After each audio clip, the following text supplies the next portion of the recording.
Welcome to the MS&Me Radio Network. The broadcast shows are for informational and entertainment purposes only.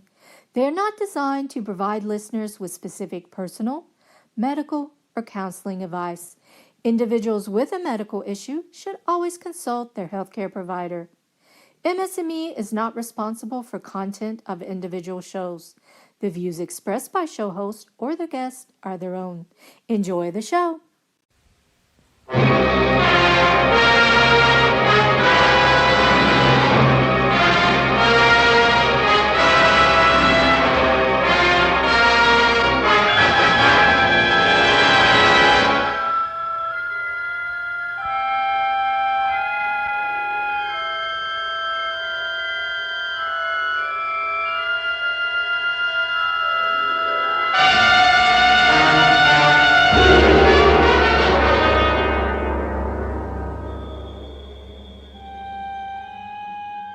Welcome to episode number 46 of the YEG MS podcast. This is the 2019 really long run edition, and I meant to have it out about a month ago. But sometimes things just don't go as we plan, and I know it's been a while since I've done one of these, and I apologize to my regular listeners that I haven't been more diligent about getting new episodes out. But I had a lot to, planning with the run and training, and it was kind of nice to have some time off. So the 2019 really long run to end MS took place right around a month ago. This year was an 85-kilometer run. Took 13 hours. The whole day was about 13 and a half hours. I think I was running probably for 12 hours of that, because 13 and a half hours, that included breaks. So, and it went well. It went well. But I think the place to start this episode is a question I get asked often is why do you do these long runs? Especially, as somebody who's living with a chronic condition like MS.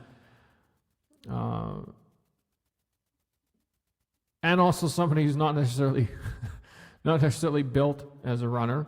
I'm sure people are curious and really how it all started. And regular listeners, I'm going to try and shorten this because I know I've talked about it before. But it all started back in 2007 when I got diagnosed. As the regular listeners know, I was stuck at home for about 7 months and really got bored at being in the house by myself. And at the time I was considerably larger than I am now. I was probably in the neighborhood of 60 to 70 pounds heavier than I am today. And I started walking just as a way to alleviate the boredom. And the walks slowly turned into runs. And then in 2009, I ran my first half marathon, which snowballed into a conversation in a swimming pool in Mexico with my wife, where I was talking about running across Canada. And she came up with the idea that maybe I should try running the MS bike tour, which I ended up doing the day one route of the Leduc to Camrose MS bike tour in both 2015 and 2016, and those are the two first really long runs. 2017 and 2018, I took them off. The first two runs took a lot out of me, and it took a lot of time, and it was just, I needed to find the spark to do it again. And mid last year, I thought, what the heck, I'll do a 2019 run, but I didn't want to run on the highway this time. The route from Leduc to Camrose on the highway it's no offense to anyone who lives out there, but a 12-hour day of just looking at farmers' fields, and running on the side of a highway just isn't the most inspiring run. And somebody had suggested to me last year, well, why don't you look at using the Edmonton River Valley? And which is crazy to me. I never I train in the River Valley all the time, and I never, for whatever reason, it just never occurred to me to maybe make it part of a route or the route. And with help from my friend Mark, we scouted out, and my friend Denis, we scouted out a trail from Fort Saskatchewan to Devon, using mostly the River Valley. There is about a 15-kilometer section, 20-kilometer section at the end on the way to Devon, where there just aren't any trails anymore, so we had to do some road running there. But other than that, it was all in the River Valley. And like I said, it went really, really well. A great group of people this year. Actually, an amazing group of people this year. And that's my favorite thing. I meet so many cool people doing these runs that, in a way, it's kind of selfish. It's what I get out of it, and hopefully and back to the why. I mean, hopefully the other bonus of doing these runs, or my hope is that other people with MS can take some, whether it be inspiration, or they can shift their thinking from what they can't do to what they can do. And with my experience with the disease, it's if you focus on what you can do and not on what you can't, you can still have a really cool life and do some really cool things. You know, when I watch a video of myself running, I mean, it's obvious that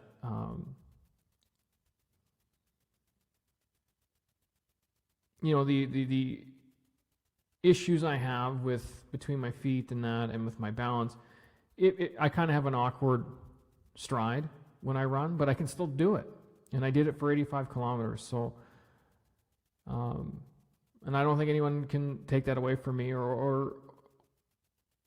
and I hope that if, you know, the people listening to this, whether it's you that has MS or it's a family member, that can be something where they go, you know what, I can do stuff. You know, I can still be active. I can still get out there and try. Now, for most of us, you won't ever be able to, you know, necessarily keep up with a highly trained person who's not living with a chronic disease. But in my mind, does that matter? You know, and the thing I like about distance running, most people don't ever ask me how long it took. They're blown away by the distance. So,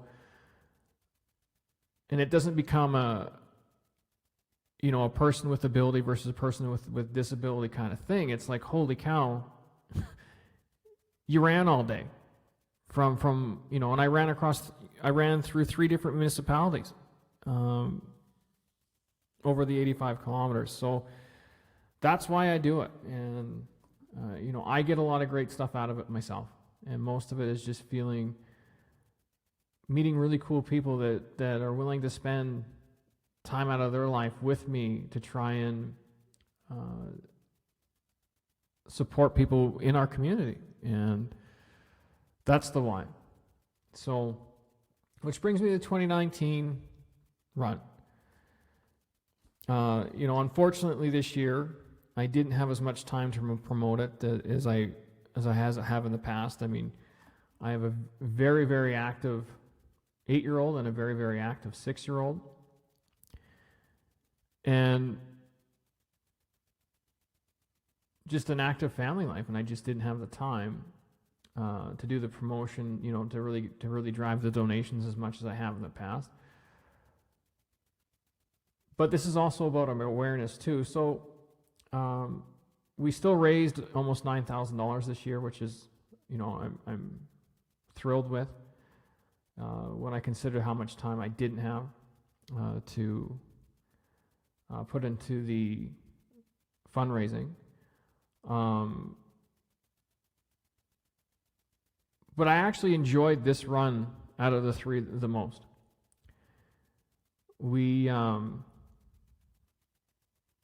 And not doing as many TV appearances and not doing as many radio appearances and that. I actually like better. I don't really like well, a different way to put it is I don't really ever want to be a public person. It's kind of,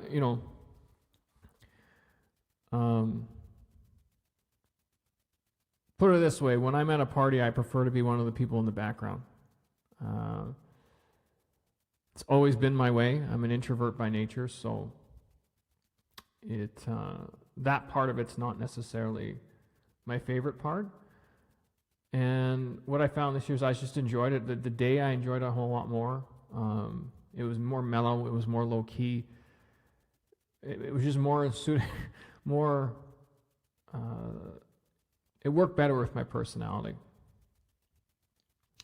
And the other reason why I enjoyed it more this year is we changed the route. And we ran from, like I was mentioning, through the Edmonton River Valley, which even though we're a prairie city, my lord, are people in Edmonton and the Edmonton area, were we ever lucky to have the River Valley. It truly is spectacular.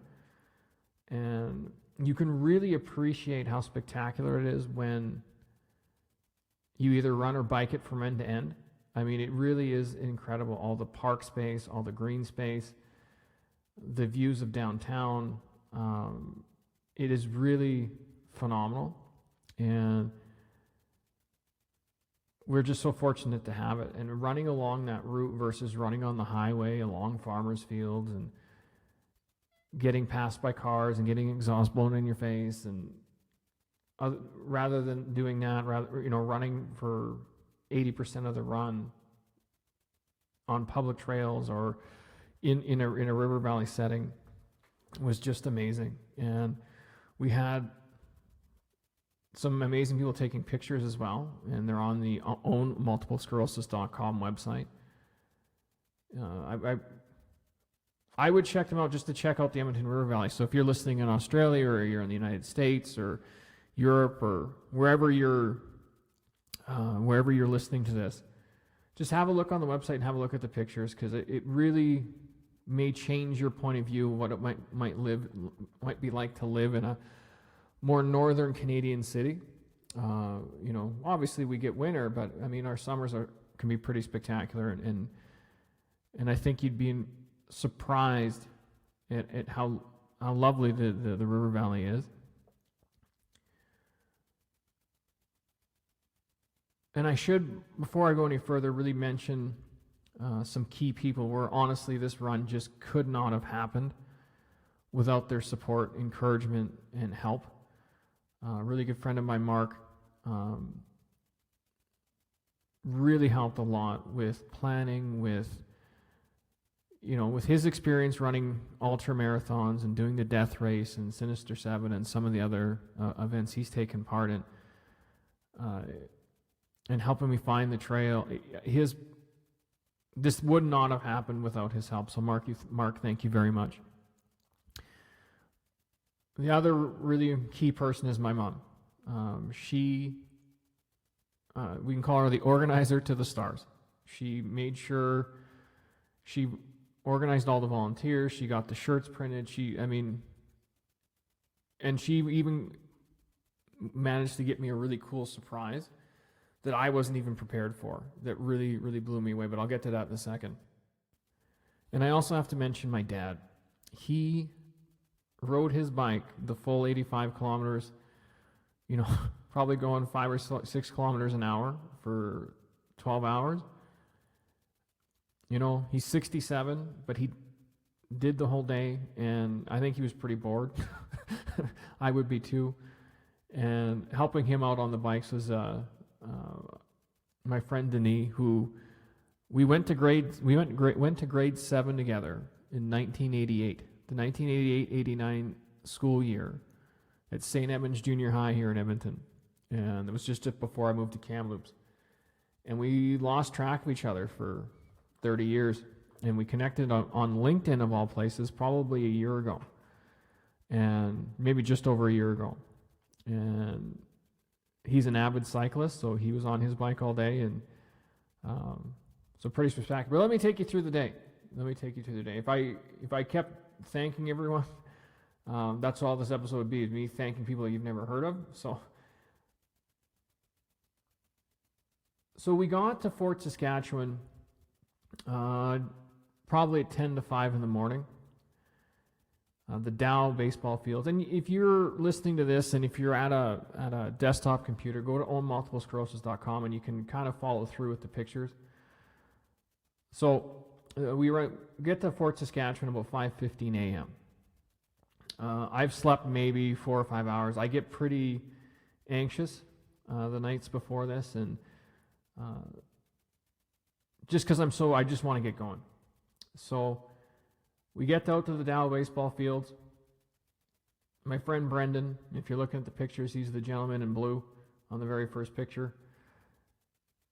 He wanted to find a place to run with me where he'd be able to keep up. And as I tell everybody, if you're not like a super trained runner, don't run with me at the beginning, run at the end, because by the end I'm walking a lot and I'm going pretty slow. Well, he decided to take the first leg, and he lamented later that day when I talked to him that he was like, man, come on. Because I was going at a pretty good clip, but that's always what happens to me. I get so amped up that I probably ran a little faster than I should have for the first 7 kilometers, but I just had to burn off some of the nervous energy. So we left Fort Saskatchewan with it was myself, my dad, and 4 support runners. And it was a 7-kilometer trek from where we started to where we were going to cross the river. And we crossed the river several times during the day, but there was actually no bridge there, but I'm going to get to that in a minute. So we left there at about 5:15. My friend Mark, he made me say a few words. Again, I'm not really a public person. I kind of like to keep to myself. So and it might seem weird, but doing a podcast is easy. It's just me in my office talking into a microphone with no one around. So to me, it's just like being by myself, right? But when you have to get in front of a group, whether it's, maybe 10 people, 12 people that were there that morning, or even, well, it doesn't matter the amount. But anyway, so I had said a few words, and then we got going. And like I said, I was hustling pretty good to start. If you look a couple pictures down, there's one of me kind of leading, and you'll see Brendan kind of in the background by my dad. So Brendan, sorry about next year, try, go towards the end. But the coolest parts, we run the 7 kilometers coming out of Fort Saskatchewan, then we get to where the Fort Saskatchewan trails end, and right across the river from where they end, the City of Edmonton trails start. But the problem was there was no bridge there. So the question was, how are we going to get across the river? And my initial suggestion to my team was, well, I'll just bring my canoe and we'll just canoe across. But we weren't sure how fast the river was going, and really, I'm not like an experienced paddler. I just paddle around the lake, like it's not. So we weren't sure how quick the river was going to be moving. So anyway, long story short, my mom made a few calls, and she said, don't worry, Sean, Strathcona Fire and Rescue is going to come with one of their boats and take you across. So I just figured it was going to be a big dinghy with an outboard. So I come around the corner, finishing up this first 7-kilometer section, and there's a fan boat, like an honest-to-goodness fan boat.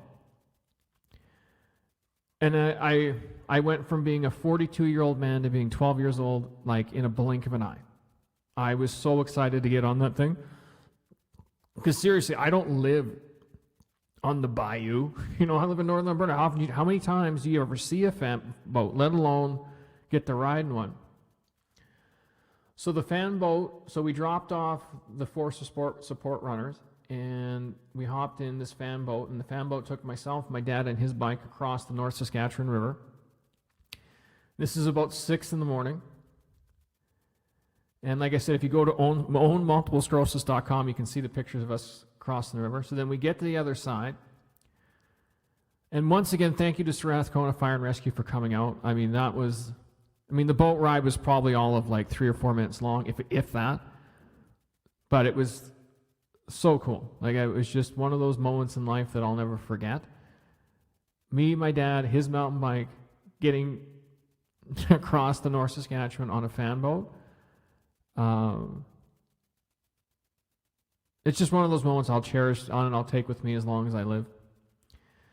So we get to the other side, and so we dropped off 4 support runners, and then we picked up my neurologist, Dr. Brad, who's run with me in every single one of these really long runs, and he did about a half marathon, give or take. And then we also met Denis. He showed up with his bike at that point. So from there, it was Denis, my dad, Dr. Brad, and myself heading towards Rundle Park. I think we got to Rundle Park around 8 a.m. That would make sense if it was around, 20K from where we crossed. I probably should have taken a log of, all these different, when we got to different parts, but I was asked to give a schedule of when I thought I might be at certain places, and we were pretty much spot on all day. I don't know how I managed that, but we got to Rundle Park, and then this is always where the run gets cool for me, because I show up and I never know who I'm going to meet. Because a lot of the support runners, and this has been consistent through all 3 times that I've done this, is people reach out and they want to be part of it, or they talk to people that hear of it and then they decide they want to run, but I don't necessarily meet them before. So I literally meet these people as I'm running. And this is when things got really super cool. So I get to Rundle Park, and a few more family members pop in, my Uncle Andre, my Uncle Doug.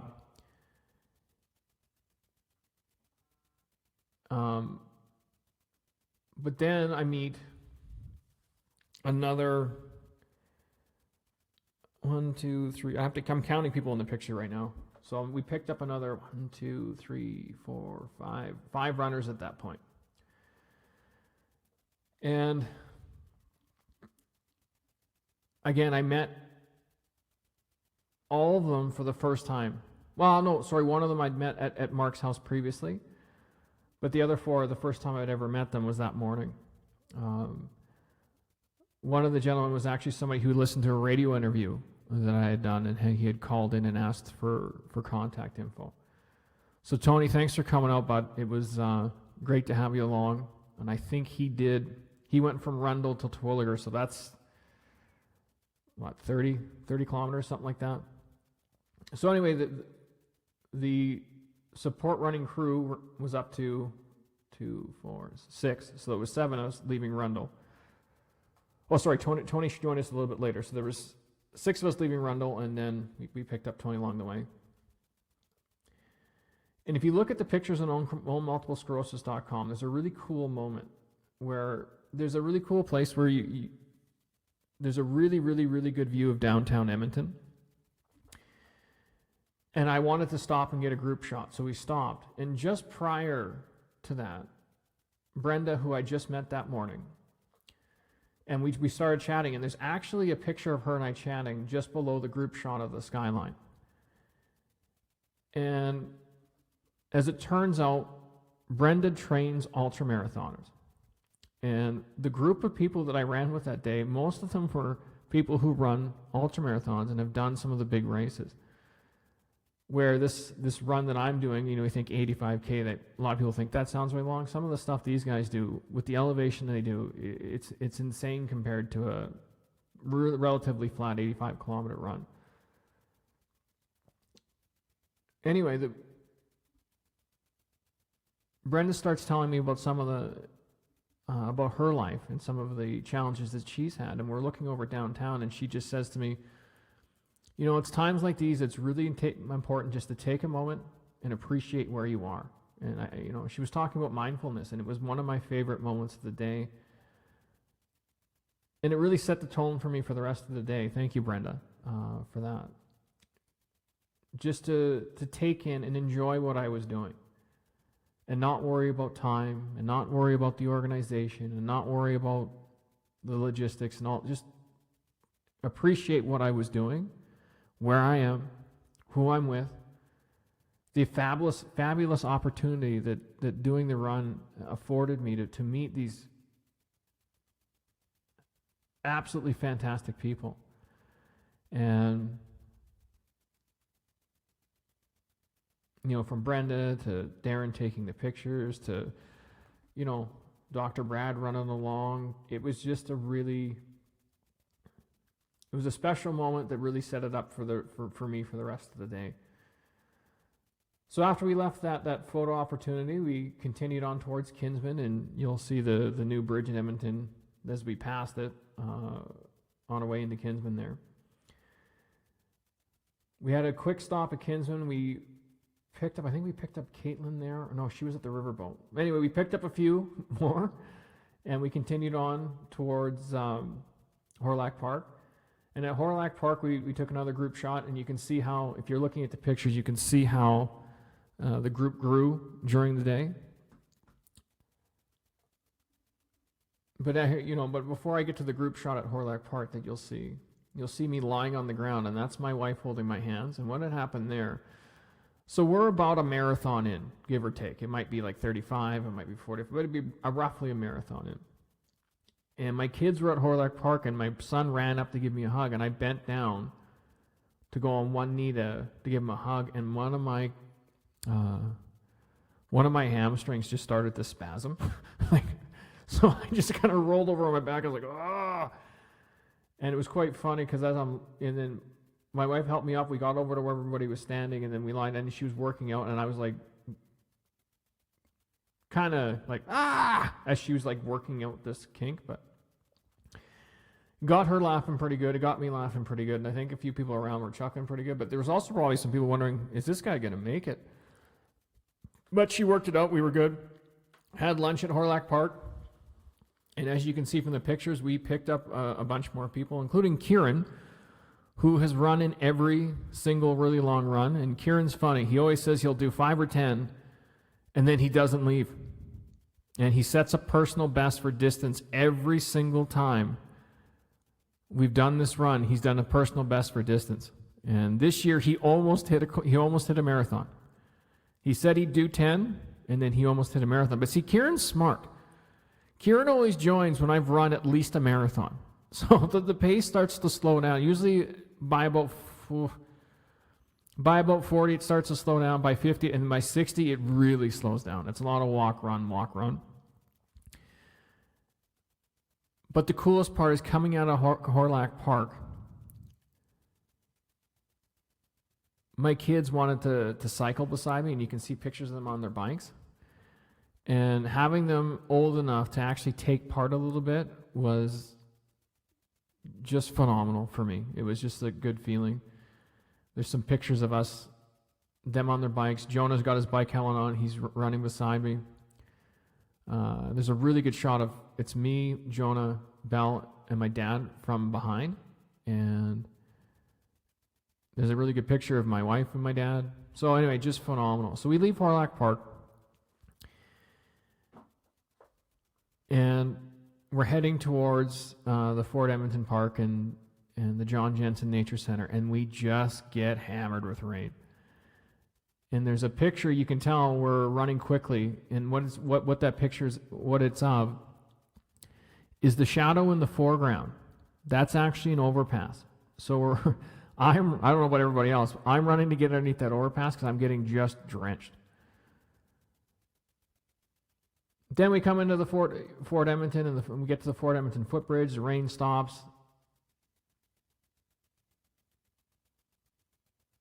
There's some really good shots of us going across the Terwillegar footbridge.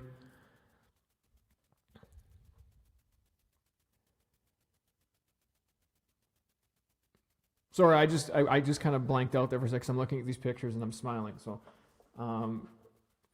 and I can't really say enough about the group of people. I mean, their energy, their positivity, their encouragement. And the neat thing was, a few of the experienced ultra people like Brenda, and they were giving me tips, right? Because I don't really actually know what I'm doing. I mean, I'll just be the first one to admit it. My idea to train for this stuff is I just run a lot. And I've gotten better with nutrition over nutrition day of, like as you're running. I've gotten better with nutrition over the time, but I still have lots to learn, and having people with that kind of experience is fantastic. And another guy that was running that day that we picked up, and I think we picked him up. I'm looking at the pictures. And when did I pick Josh up here? Seeing that one. Yeah.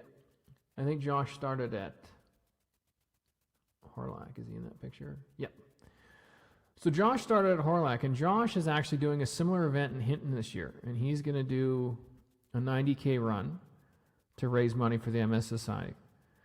And Josh and I communicated via text a few times before, but I never met him till that day. So it was great running with him, and I'm hoping to help support him in his run when he does it just before the Hinton Bike Tour in September.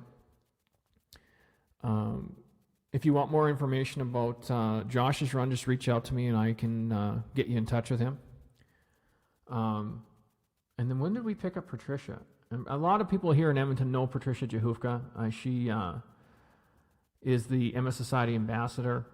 She was diagnosed with MS quite a while ago. And she's just a high energy, awesome person. Yeah, Twilliger is where we picked up Patricia. And I think so there was 2 MS warriors on the back side of the last half of the run. And I'm pretty sure she ran close to 30. So way to go, Patricia. It was great to have you out. And hopefully she'll keep doing these with me, but we'll see. So anyway, we leave Terwilliger. We get to the Henday, and then that's when we have to leave the river rally for a while. And so if you're looking at the pictures, that's why we're on the road. And that's I think it's about a 15K on the road. I'd have to check, but it's something like that. Anyway, so you'll also see if you scroll down, I'm almost 70 kilometers in, and then my uncle runs up beside me, and he's been in the support vehicle with my mom all day. And he said, Sean, 2 of the local TV stations want to interview you.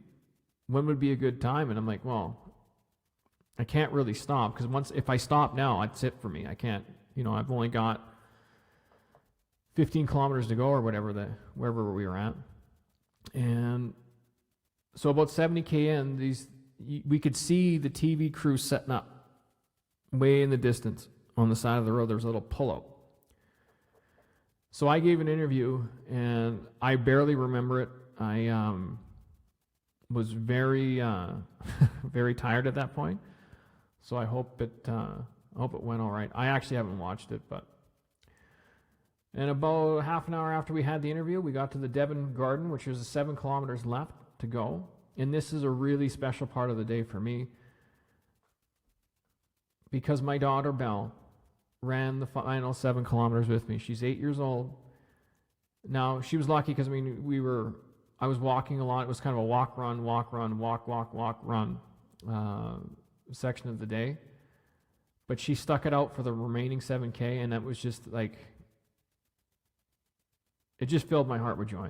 That's the only way I can really say it. And that trail, and people who are local here in Edmonton, the Devon Trail from the gardens into Devon is really, really nice. And it's unfortunate because, I passed it for years on Highway 60, and it just kind of looks like a trail in the ditch. Well, that's maybe 10% of the trail, not even, because it cuts back into the woods and stuff, and then it's a really, really nice trail all the way down to Prospector's Point, and it's about 7K. So it was the final 7K that Val was with me. And then we come into Prospector's Point. There is actually a really not great resolution cell phone video that my wife took that's on the website as well, and that's just us coming into Prospector's Point. And I can't believe it, but I was able to run, actually run to the finish, and I'm really, really pleased with that I still had enough left with, 80 plus kilometers in to be able to run. And I'd asked my neurologist in the morning if I could have a beer that night. He said, yeah, that's fine, just one. But then he saw me run the last 150, 200 meters, and he says, you can have two. So that little sprint at the end bought me a beer, so, life's about little victories, right? So anyway, that was kind of the day in the nutshell. We showed up at Prospector's Point at, I think it was just before 6 or just after 6. Anyways, about 13 hours later, and I made it the whole way. And I have to say, so people listening who have MS, I have to tell you, I felt fine. I really, really, really did feel fine. My MS didn't give me any problems that day. Not at all. Just,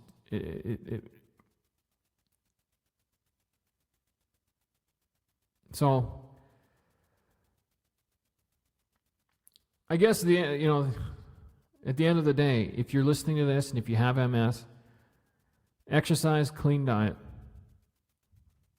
It's nothing different than you've heard your entire life.